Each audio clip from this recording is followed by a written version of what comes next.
जी आप ready? Mister Zubair Khan जी, आप channel we के जरिए तो आप सारा हद से ऑलरेडी काफ़ी लोकप्रिय हो चुके हैं थैंक यू और जी टीवी के तुमको भाग्य मिला उस सीरियल के जरिए भी आप काफ़ी नोन हैं।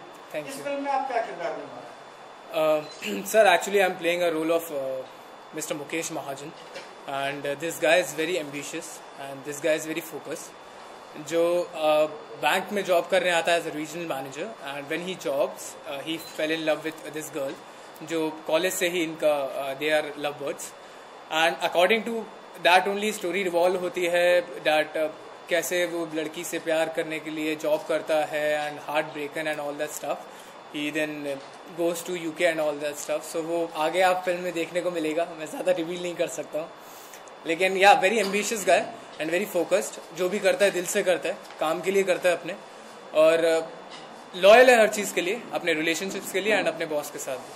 हमने सुना है कि आपने कोई कंपटीशन भी जीती है 2 साल पहले। जी मैं मिस्टर इंडिया 2012 वर्ल्ड वाइड रह चुका हूँ मैंने अपनी एक्चुअली शुरुआत मॉडलिंग से ही की थी basically I hail from Bhopal city of lakes बोलते हैं मध्य प्रदेश की कैपिटल मैंने वहाँ से स्टार्ट की थी मॉडलिंग और मॉडलिंग के साथ साथ मैं इंजीनियरिंग भी कर रहा था तो I am an engineer electronic and telecommunication में मैंने इंजीनियरिंग की और फिर मैंने वो डिग्री अपनी मॉम डैड को गिफ्ट करी बोला कि now let me complete my dreams as to do my dream job in Bollywood तो आई वेंट देयर फिर मैंने पेजेंट में पार्टिसिपेट किया and fortunately with God grace अल्लाह के शुक्र से मैं जीता उसे एंड मिस्टर इंडिया 2012 बना एंड देन फिर theatres then serials then ads अभी भी मेरी कल फिल्म रिलीज हुई है एक लेकर हम दीवाना दिल सैफ अली खान प्रोडक्शंस की इसमें I played Sami's character second lead the fiance of the female lead और अभी भी ऑन एयर हैं Garnier ads and many ads I endorse that's it ये मेरी जर्नी रही है सो फार अभी तक तो क्या होप करते हैं आप इस फिल्म द ड्रीम जॉब से? सर आई थॉट के पहले तो नेम ही डिफाइन कर देता है dream job is related to my dream and dream job is the job which I am currently doing मैं हमेशा से जब मैं 16 साल का था तब मैंने अपना डिसाइड कर लिया था what I want to be in my life so मुझे एक्टर ही बनना था and the modelling and all these stuffs are the ways to become an actor and to become an actor I am presently doing dream job तो मैं इसलिए बोलूँगा कि dream job से मेरी इतनी होप्स हैं क्योंकि इतना ज़्यादा ट्रस्ट किया है मेरे को प्रोड्यूसर मुकेश सर और पाटिल सर ने तो मैं उनकी इतनी रिस्पेक्ट करता हूँ कि इतनी रिस्पॉन्सिबिलिटी मुझे दी है तो मैं अपना 100% दूँ एंड मेक देम हैप्पी। एक आखिरी सवाल आपसे जी एक इंजीनियर एक बॉडी बिल्डर और एक एक्टर जी तीनों में क्या फर्क है और क्या समानता है? सर इंजीनियर तो इट इज़ लाइक मैं मानता हूँ पढ़ाई सिर्फ डिग्रीज के लिए नहीं होती पढ़ाई आपके पर्सनालिटी को डेवलप करती है it is for to improve your personality whatever stream you are आप डॉक्टर हो इंजीनियर हो टीचर हो वट एवर इट इज़ और इसीलिए मैं अगर इंजीनियरिंग की तो just to satisfy my parents and it enhances my personality even और एज अ बॉडी बिल्डर तो मुझे हमेशा बचपन से शौक था बिकॉज मैं फ्रैंकली बताऊं मैं आइडल तो नहीं कह सकता बट मैं इंस्पायर्ड हूँ सलमान खान सर से सो मैंने बॉडी बिल्डिंग का ये जो स्ट्रीम थी मैंने वहीं से ली and as an actor also आप बहुत डिफरेंट है acting and body building but yes you have to play with the body in body building and you have to play with the face in acting so acting body building and engineering all different field which I tested all.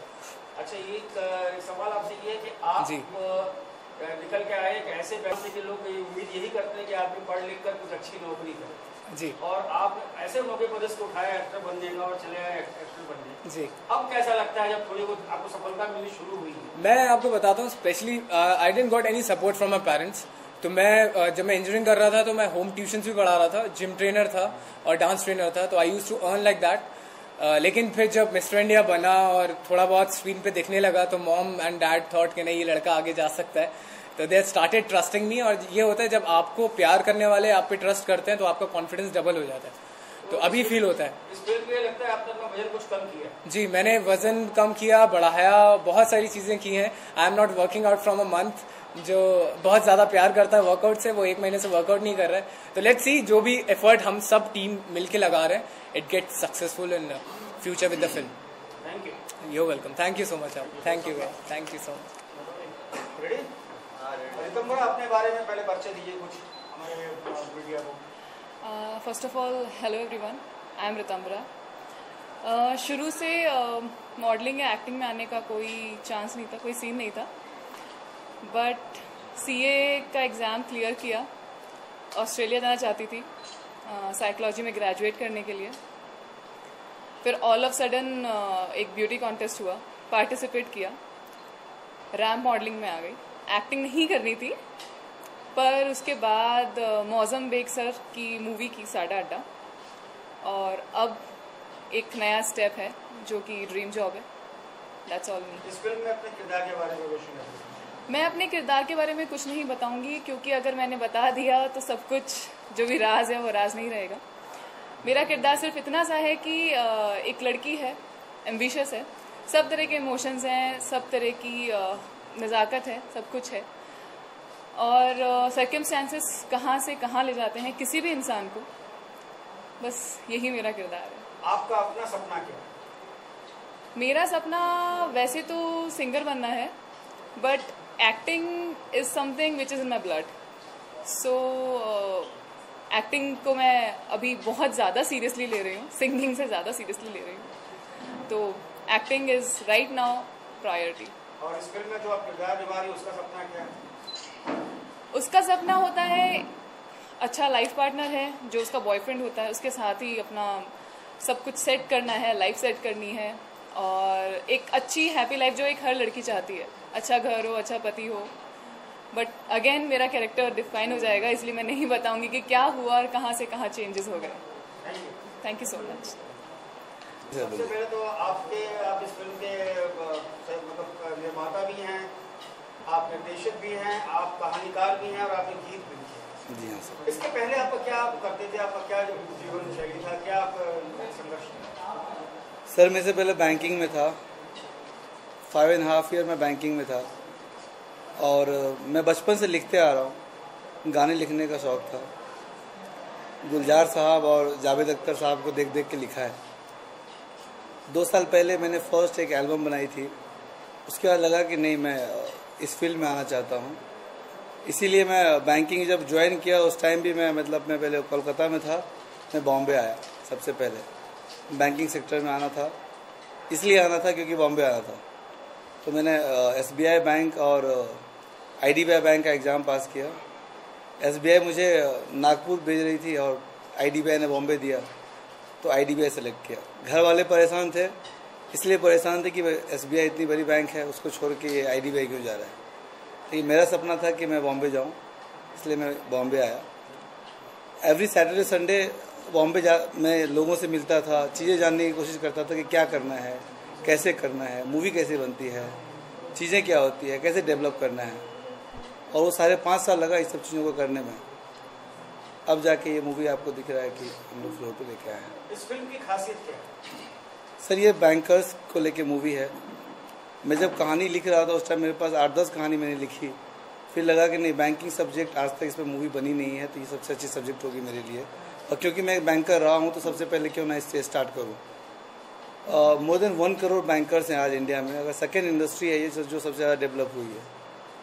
Uniqueness यही है कि as an salesman, as an banker, आपकी life क्या है। ये banking पे movie नहीं है, बैंकर्स की मूवी है। पर्सनल लाइफ को जो है ना हमने इसमें दिखाया है कि आप जब सुबह घर से 8 बजे निकलते हो और रात को 10 बजे घर जाते हो, तो आप किस तरह से घर जाते हो, कब घर से सुबह जब निकलते हो तो आपकी फीलिंग क्या होती है, और रात को 10 बजे आपकी फीलिंग क्या होती है। सुबह 8 बजे आपके बच्चे सोए होते हैं, आप मिल नहीं पाते हो। रात को 10 बजे जब घर जाते हो बच्ची सोई होती है, आप मिल नहीं पाते हो। तो वो फीलिंग्स जो है हमने उसको इसमें दिखाने की कोशिश की है। आप अपने इस फिल्म के निर्माण में अपने सहयोगियों के बारे में बताइए। इसमें मेरे 3 सहयोगी हैं। एक मेरे साथ हैं अभी संतोष सर यहाँ पे, गोरे सर यहाँ पे मुझे दिख नहीं रहे हैं। गोरे सर का आपके बारे में बताइए।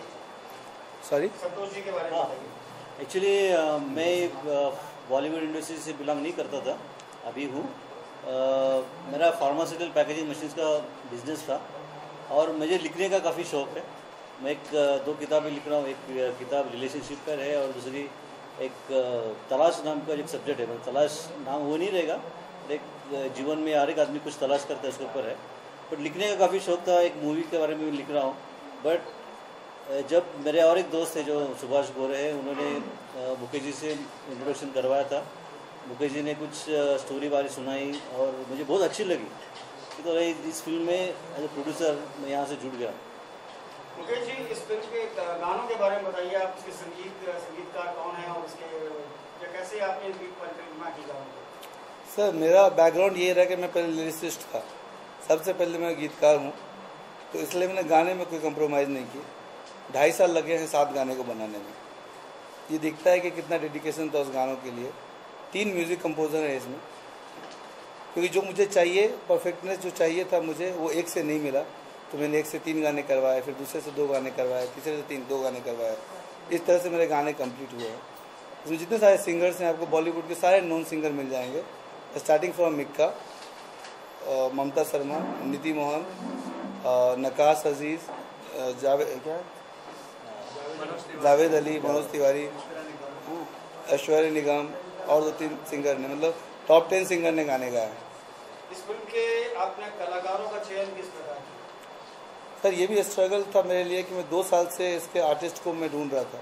जब से मैं स्टोरी लिख रहा हूँ तब से मैं आर्टिस्ट ढूंढ रहा हूँ। जैसे जैसे स्टोरी डेवलप हुआ मैं आर्टिस्ट ढूंढता रहा, और मैं ये 4-6 महीना पहले मैंने आर्टिस्ट सेलेक्ट कर लिए थे।